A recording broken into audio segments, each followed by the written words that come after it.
Hello दोस्तों, आप सभी का स्वागत है हमारे YouTube channel D exam expert पर। आज के इस वीडियो में हम सोल्व करने वाले हैं NPSL Madras site plant operator previous year question paper solution. इसलिए जो भी कैंडिडेट चैनल पर पहली बार आए कृपया चैनल को सब्सक्राइब जरूर करें। जैसा कि आप सभी को पता होगा कि 7 जुलाई को एनपीएसएल मद्रास साइड प्लांट ऑपरेटर का एग्ज़ाम कंडक्ट होगा। तो कैंडिडेट के कमेंट आए थे कि प्रीवियस ईयर क्वेश्चन पेपर यदि अवेलेबल हो तो उसके कुछ क्वेश्चन प्रोवाइड कीजिए ताकि हमें पता चल सके कि एग्ज़ाम का लेवल कैसा आया था। तो इसीलिए मैं आज आपके लिए कुछ क्वेश्चन लेके आया हूँ। जो क्वेश्चन मेरे पास थे या फिर मेरे को कहीं से मिले तो मैं आपको आज के इस वीडियो में प्रोवाइड करूँगा। क्योंकि एग्ज़ाम कंडक्ट हुए 2 साल हो चुके हैं, इसलिए इतने क्वेश्चन मिल पाए हैं। जो भी क्वेश्चन मिले हैं उसको हम डिस्कस करेंगे। तो क्वेश्चन नंबर 1, ईएलसीबी का पूरा नाम। तो ईएलसीबी का पूरा नाम होता है अर्थ लीकेज सर्किट ब्रेकर, ये इसकी फुल फॉर्म होती है। अगला क्वेश्चन था जी की विमा। ये होता है आपके गुरुत्वीय नियतांक। इसकी विमा आपसे पूछी गई थी। इसकी विमा होती है m-1 L3 T-2। विमा आपको ज्ञात करना आता होगा। यदि आपको नहीं आता है तो आप कमेंट बॉक्स में कमेंट कर देना। आगे वाले वीडियो में मैं आपको वो भी सिखा दूंगा। अगला क्वेश्चन था tan इनवर्स x का परिसर या फिर रेंज क्या होती है। रेंज अधिकतर कैंडिडेट जिन्होंने इन्वर्स ट्रिग्नोमेट्री को पढ़ा होगा उनको पता होगा कि tan इनवर्स x की जो रेंज होती है वो क्या होती है। तो उसमें ऑप्शन किस प्रकार से थे, तो पहले हम ऑप्शन देख लेते हैं। उसमें जो ऑप्शन थे -π/2 से π/2 और -π/2 से π/2, -π/2 से π/2, -π/2 से π/2। क्या आप में से कुछ कैंडिडेट ऐसे हैं जिनको चारों ऑप्शन सेम दिख रहे हैं? तो आपके ऑप्शन सेम थे, बस उसमें आपके ब्रैकेट का डिफरेंस था। और जिन कैंडिडेट ने इन्वर्स ट्रिग्नोमेट्री पढ़ी होगी तो उनको पता होगा कि जो tan इनवर्स x की जो लिमिट होती है वो होती है -π/2 से π/2। और ब्रैकेट कौन सा लगता है, ये वाला ब्रैकेट। क्योंकि जो इसकी रेंज होती है उसके अंदर -π/2 और π/2 भी काउंट होता है। आपकी इसमें करेक्ट आंसर फर्स्ट वाला रहेगा। क्वेश्चन नंबर 4 था यंग प्रत्यास्थता का मात्रक। तो यंग प्रत्यास्थता का सूत्र क्या होता है, पहले हम सूत्र देख लेते हैं। y होता है प्रतिबल बटा विकृति।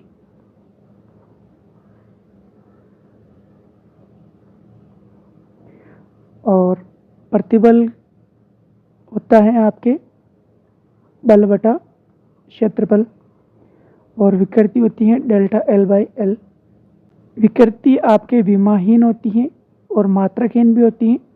तो आपके इसका जो बल बटे क्षेत्रफल का जो मात्रक होगा वो होगा आपके N/मीटर²। तो आपके यंग प्रत्यास्थता का मात्रक होता है N/मीटर² और इसकी विमा होती है m1 L-1 T-2। आपसे विमा भी पूछी जा सकती है। क्वेश्चन नंबर 5, भारी जल कैसे बनाया जाता है। तो पहले हम भारी जल के बारे में बात करेंगे। भारी जल का सूत्र होता है D2O, ड्यूटेरियम ऑक्साइड। और इसका जो परमाणु भार होता है वो होता है आपके 20। और इसको बनाया जाता है विद्युत अपघटन द्वारा। विद्युत अपघटन विधि द्वारा आपके भारी जल बनाया जाता है। और भारी जल का उपयोग किस रूप में होता है? और भारी जल का उपयोग न्यूक्लियर रिएक्टर के अंदर मॉडरेटर के रूप में किया जाता है। और आपके केमिस्ट्री से क्वेश्चन था, अधिकतम सहसंयोजक बंध किसमें पाया जाता है? तो यहाँ पर कुछ कंपाउंड दिए गए थे, तो उन कंपाउंड में से एक कंपाउंड आपको चूज़ करना था। वो ऑप्शन अभी मिले नहीं हैं, तो आप देख लेना जैसे आपको ऑप्शन देखने को मिलते हैं। एक आपकी क्वेश्चन था रीजनिंग से, क्वेश्चन नंबर 7, 1, 2, 6 और 22। तो ये सीरीज कैसे सोल्व होती है? तो आपकी सीरीज इस प्रकार से सोल्व होगी, 1 = 1, 1 + 2 की पावर 0, ये आपका आएगा 2। यहाँ पर जो आपको आंसर प्राप्त होता है उसको आपको यहाँ पर लिखना है, फिर 2 की पावर 2, तो 2 + 2 की पावर 2 कितना होगा आपके 6। फिर इसी प्रकार 6 + 2 की पावर 4, यह आपके होगा 22। उसका 22 + 2 की पावर 6, तो यह आपके होगा 22 + 64। जब आप इसको ऐड करेंगे तो यह आपके आएगा 86। तो आपके साथ करेक्ट आंसर कितना रहेगा? 86।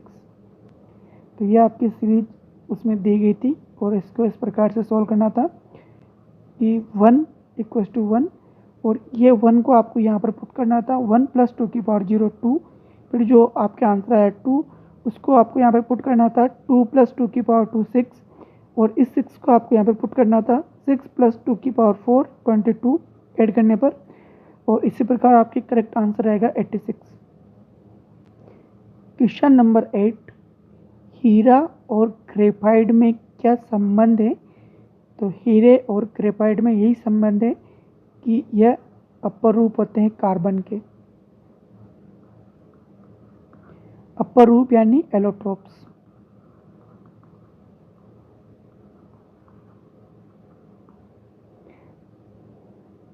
और ये किसके अपर रूप होते हैं? कार्बन के। और कार्बन की एक खासियत क्या होती है कि इसमें जो श्रृंखलन का गुण होता है वो सबसे ज़्यादा पाया जाता है। क्वेश्चन नंबर 9, हुक का नियम। तो हुक का नियम क्या कहता है? तो हुक का नियम यही कहता है कि प्रत्यास्थ सीमा में प्रतिबल समानुपाती विकृति, जो उत्पन्न विकृति होती है वो प्रतिबल के समानुपाती होती है। और इसका जब हम सूत्र लिखते हैं तो y = लिखते हैं हम प्रतिबल बटा विकृति। क्वेश्चन नंबर 10, 20 दोलन में 32 सेकंड का समय लगता है, तो आवर्ती ज्ञात कीजिए। तो आपको यहाँ पर आवर्ती ज्ञात करनी है। आवर्ती क्या होता है? तो 1 सेकंड में लगाए गए चक्करों की संख्या। तो यहाँ पर 32 सेकंड में कितने दोलन होते हैं? 32 सेकंड में कितने दोलन होते हैं? तो 20 दोलन।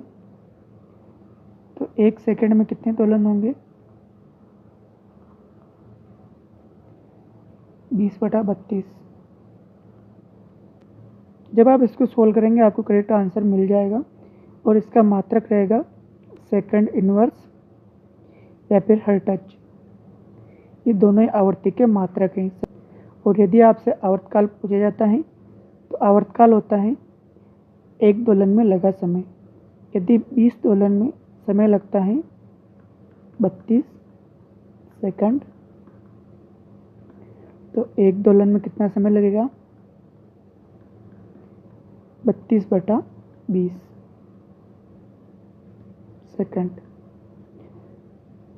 तो जब आप इसको सोल्व करेंगे आपको इसका आंसर मिल जाएगा 1.6 सेकंड।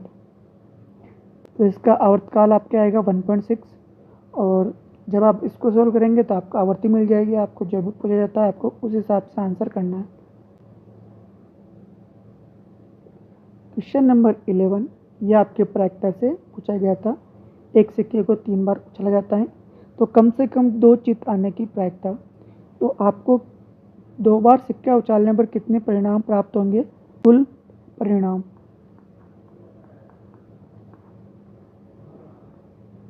ये होते हैं आपके 2 की पावर n। तो सिक्के को कितनी बार उछाला गया? 3 बार, तो 2 की पावर 3, यानी आपको टोटल 8 रिजल्ट प्राप्त होंगे। वो रिजल्ट क्या क्या प्राप्त होंगे? तो आपको 8 रिजल्ट इस प्रकार से प्राप्त होंगे। और आपको जैसे कि 2 बार चित आना चाहिए, उससे ज़्यादा आता है तो कोई प्रॉब्लम नहीं है, 3 बार आए तो भी कोई दिक्कत नहीं है। तो जब आप इस प्रकार आप अनुकूल परिणामों की काउंटिंग करेंगे तो आपके अनुकूल परिणाम कितने आएंगे? तो आपके इसके जो अनुकूल परिणाम प्राप्त होंगे आपको 3 प्राप्त होंगे। तो आपकी प्रायिकता कितनी आएगी? प्रायिकता होती है अनुकूल परिणाम बटा कुल परिणाम। अनुकूल कितने? 3, टोटल कितने? 8। तो आपकी प्रायिकता रहेगी 3/8। एक क्वेश्चन आपके क्रमचय से भी पूछा गया था। इसमें 8 रंगों को कितने प्रकार से व्यवस्थित किया जा सकता है? तो आपके इसका करेक्ट आंसर रहेगा 8 फैक्टोरियल। जो 8 का फैक्टोरियल आएगा वही आपका करेक्ट आंसर रहेगा। फैक्टोरियल कैसे ज्ञात कर सकते हैं? 8 × 7 × 6 × 5 × 4 × 3 × 2 × 1। जब आप इसको मल्टीप्लाई करते हैं आपको करेक्ट आंसर प्राप्त होगा। एक क्वेश्चन आपके इस प्रकार से था। एक पार्टी में 20 लोग हैं, वो सभी आपस में एक दूसरे से हाथ मिलाते हैं, तो मिलाए गए हाथों की संख्या कितनी होगी? तो जैसे कि पहला व्यक्ति है वो बाकी 19 व्यक्तियों से हाथ मिलाएगा, दूसरा भी 19 से। इस प्रकार 20 ही कैंडिडेट हर बार 19 कैंडिडेट से हाथ मिलाएंगे। और यदि आपसे यह कहा जाता कि एक व्यक्ति केवल एक ही बार हाथ मिलाता है तो उसके लिए आपको फिर 20C2 ज्ञात करना होता। फिर आपको यहाँ पर संचय काम में लेना पड़ता। फिर आपको 20 फैक्टोरियल अपॉन 2 फैक्टोरियल और 20 - 2 यानी 18 फैक्टोरियल। जब आप इसको लिखते हैं तो यह आपका आएगा 20 × 19 × 18 फैक्टोरियल और नीचे 2 फैक्टोरियल × 18 फैक्टोरियल।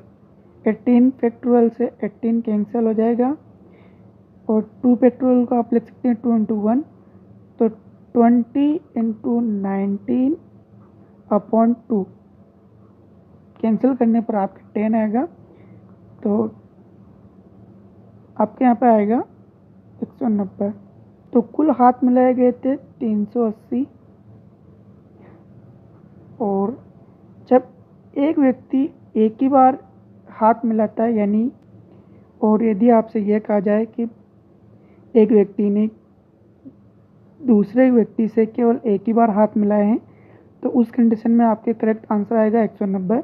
तो आपको दोनों कंडीशन को ध्यान में रखना है और इसको ध्यान में रखते हुए आपको इस क्वेश्चन को सॉल्व करना है।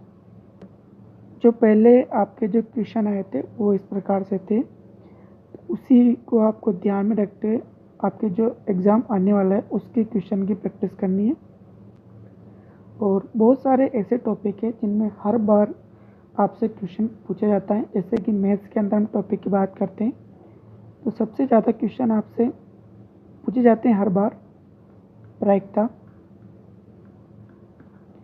सेकंड टॉपिक है आपके क्रमचय संचय, त्रिकोणमिति, मैट्रिक्स, उसके अलावा लिमिट, फंक्शन, उसके साथ में आपको सेट्स यानी समुच्चय से भी क्वेश्चन पूछा जाता है। अवकलज के अनुप्रयोग में से भी क्वेश्चन पूछा जा सकता है। और इसके अलावा बाकी जितने भी टॉपिक हैं उनसे कभी 1 या 2 क्वेश्चन पूछे जाते हैं, पर ये ऐसे टॉपिक हैं जिनमें से हर बार क्वेश्चन पूछा जाता है। आपको क्वेश्चन देखने को मिल जाता है। तो ये सारे टॉपिक आपके 11th-12th में से पूछे जाते हैं। इसके अलावा जो एडवांस मैथ्स होती है उसके तो सारे टॉपिक आपसे पूछे जाते हैं। और 11th-12th में यदि आपका पेपर रहेगा तो ये टॉपिक आपके अवश्य इसमें से क्वेश्चन देखने को मिलेगा। इसलिए 11th-12th के मैथ्स के जितने बेसिक क्वेश्चन हैं वो आपको करने हैं। इसके अलावा फिजिक्स केमिस्ट्री से भी आपको करना है। कैंडिडेट का कमेंट आया था कि जो प्रीवियस ईयर का क्वेश्चन था वो एनसीईआरटी बुक से था या फिर एनसीईआरटी एग्जाम्पलर बुक से था। तो ये कहना मुश्किल है क्योंकि दोनों बुक लगभग इसके क्वेश्चन सेम है। तो आपको इन दोनों को कंप्लीट करना है। एनसीईआरटी एग्जाम्पलर के अंदर क्वेश्चन अच्छे हैं और जब भी आपके थ्योरेटिकल क्वेश्चन आएगा वो क्वेश्चन आपको एनसीईआरटी बुक से देखने को मिलेगा। इसलिए आपको इन दोनों को कवर करना है। और यदि आपके 11th-12th का बेस रहेगा तो इनसे कवर हो जाएगा। और यदि आपके जनरल रहेगा तो फिर आपको लुसेंट रुक्मणी से क्वेश्चन देखने को मिलेंगे।